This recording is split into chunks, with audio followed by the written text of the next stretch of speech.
Hi guys! In today's video I'm going to share with you 3 tips to improve your digital art. These tips are based on experiences I've gained being a digital artist throughout the years. Obviously there are many more things you can do to improve, it's very individual, but I want to start off by sharing specifically these 3 tips because they would have helped me greatly in my first few years as a digital artist had I been aware of them. And I've also selected these 3 tips because they're very tangible and pretty easy to implement into your workflow so that you can see the difference immediately. And this video has been made possible thanks to Skillshare, who is today's sponsor. As you probably already know, Skillshare is an online learning community with heavy focus on art and creators. There are thousands of classes to choose from, and you can learn anything from 2D animation to mastering digital illustration, comics, designing characters, writing stories, or manage your art business or side hustle. With a Skillshare Premium membership, you get access to all of their classes, class resources, as well as their workshops. Skillshare's teachers release new classes all the time to make sure there will always be new and up-to-date content for the platform's members. Since I've started getting a little into animation lately, I'd like to recommend this class by Jack Grayson. It's an introduction to 2D frame-by-frame animation. I know the animation community is rapidly growing right now, especially animation memes. So if that intrigues you, this video is a good place to start. So go check it out if you want a solid introduction to animation in just half an hour. And you can do so because once again I'm offering a free trial of Skillshare Premium to the first 1,000 of my viewers. Just follow the link in the description below and claim your spot. And if you can't get enough of Skillshare after the trial, you can become a member for less than $10 a month if you pick the annual membership plan. Thank you so much for listening guys, thanks to Skillshare for supporting my channel, and now let's get on with the video. Let's start off with tip number 1. Create better, smoother, cleaner, crisper, non-wobbly line art. A lot of artists getting into digital art complain that their lines are messy, wobbly, uneven, or lack variation. And there are a lot of things we can do pretty fast to smoothen out our lines and get better line variation. In terms of clean and smooth lines and eliminating wobbliness, turn on smoothing. Most art programs have this little feature somewhere. In Photoshop it's called smoothing. In Medibang it's this one called correction. And in Clip Studio Paint it's called stabilization and is located in each individual brush's settings. It's basically a line assistant that helps your lines look more smooth and eliminate wobbliness. It means you get nice results even if you draw lines very slowly. You do also lose some control over your strokes when you're working with a lot of smoothing, so it's about finding that golden spot where it helps you, but you still have control. And the higher the smoothing, the slower you can draw as well. Another thing you can do is actually to draw faster and bigger. You can do this either without any smoothing at all or with just a bit of it applied. The principle is that you should use more arm movements as opposed to just hand or wrist movement to draw your line art. Obviously, sometimes a line is too small or just inconvenient for an entire arm movement. In that case, just focus on fast strokes. And be ready on your Control Z keys because you'll probably do it a few times over before getting the line right. And try not to focus on starting and ending in the gaps of the other lines. It's way easier to erase the overshoot lines afterwards.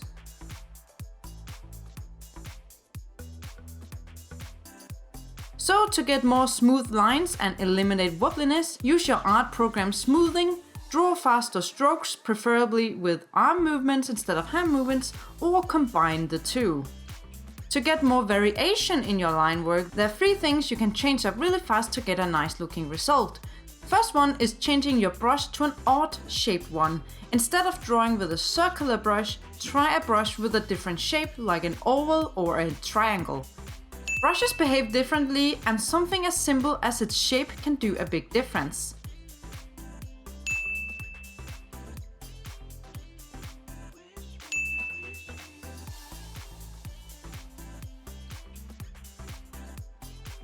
Second thing you can try is using a brush that is not fully opaque. Now this one obviously may not appeal to everyone, but I do this in 90% of my line art.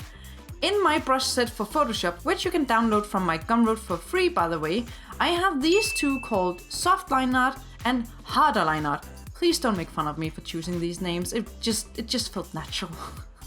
They have a bit of transparency to them, and it varies depending on how much pressure you add with your stylus. So it doesn't just vary in size, but also in transparency, and I really like the varying outcomes that this creates. You could further combine a brush like this with a non-circular brush to get even more variation.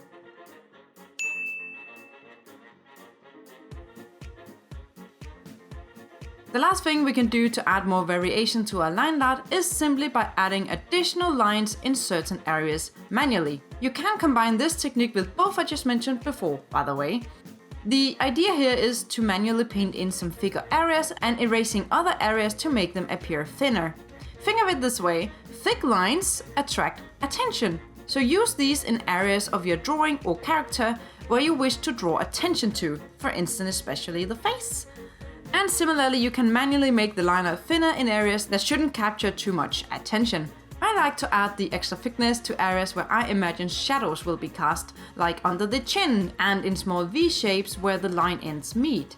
I also like to add variety in areas where the lines curve, such as on the cheeks, the chin, shoulders, and in the curvations of the hair, etc.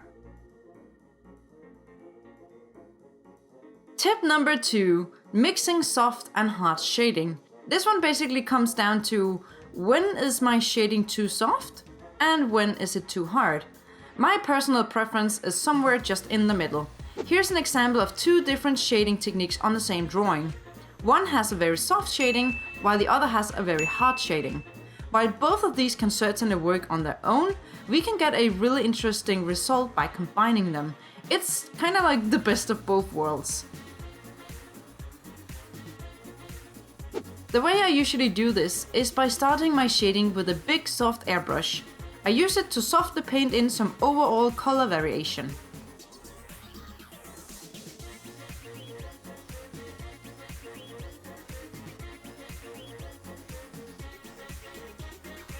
Afterwards, I will use a hard brush, sometimes with some texture in it, and paint in more specific shades, shadows as well as highlights. I also make sure that the shadow color for the dark shading is darker than the one I used for the soft shading.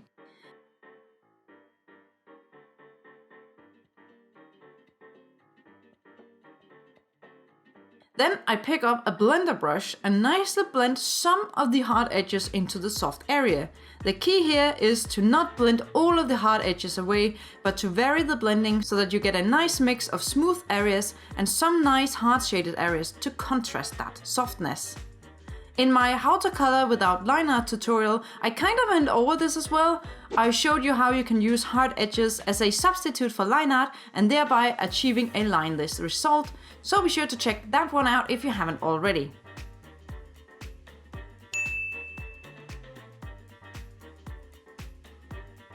Okay, last tip. Shading with colors, not black and white. In my early digital art years, like 10-15 years ago, the way I would create shadows was to make a new layer, lower the opacity and shade with black. Just pure black. Likewise for my highlights, I would use pure white on a layer set to normal with lowered opacity. This tends to give the shading a very muddy look and it's also very unrealistic. But it's not just using black and white as your colors for shading, it also applies for those of you who pick shadow and highlight colors simply by dragging the brightness slider towards white or black from your base color. Shadows and highlights are actually affected by the colors in our surroundings, so you will actually find a lot of color in shades. Now, I won't get too technical with this because it's such a major topic, but if you just start using some actual colors to shade your art with instead of black and white or dark and brighter variation of your base color, you'll start to get a much more playful result. And there is a very simple way we can do this. In general, what I like to do is this thing called hue shifting. I mentioned it a couple of times before on my channel, and all it refers to is to shift the hue a little for your shadows and highlights as well. Hue is still just a very fancy word for color. It's this bar up here that I'm referring to. Say you're painting some skin and you want to add some shadows. Now, this is your skin color's hue. Everything else inside here are variations of the same hue. Notice how when I drag the color picker around, the hue is still the same, only the saturation and brightness sliders move. Specifically for when I pick up shadows for skin tones, I shift the hue towards red before darkening the color. And for highlights, I like to shift in the opposite direction from the base hue towards yellow before brightening the color. Another quick method you can use, especially if you shade with a multiply layer, is to simply pick a light color of any hue and shade with that instead of black. I personally really enjoy working with pink shadows, but you can pick whatever you like. And of course it depends on what kind of look, mood or style you're going for, but in my personal opinion, this just makes the art look more alive. Another technique to get some fun shadow and highlight colors without using too much brain power thinking about whether or not the shading colors are correct is to start off by simply color and shade your character in local colors, which means colors that aren't affected by any surrounding environment, lights or objects. Here's an example of Diabolosa in just local colors. You can use your art program's blending styles to then achieve shadow and highlight colors and place your character in a certain setting. When I shade using this technique, I usually create one layer for the shadow colors and set it to multiply. I don't lower the opacity of the layer, by the way. For the highlight layer, I like to use the blending mode called Overlay, also on its own layer. As you can see here in my layers panel, I have one layer for shadows and one for highlights now. The shadows is on multiply and the highlights is on overlay. And they both clip down to the base layer so I can't paint outside of Diabolosa's silhouette. And she is shaded with her own local colors. In this example, I pick a blue for the shadows, and what we quite often see in real life is that when the shadows are cool, the light is often warm. So for my highlight color, I pick a warm shade. Now, please don't mind my sloppiness here. I'm just quickly painting in some colors with a big soft airbrush for the sake of it just being a quick example, okay? You need to do it a lot more pretty than I do. And if you want to change the mood in the drawing, you can easily change the hues at any time, because they're on separate layers, remember? Pick the layer you want to change, find the hue saturation slider, and change it to something else. In this example, I made the shadows warmer and the highlights cooler, just to show you the drastic change.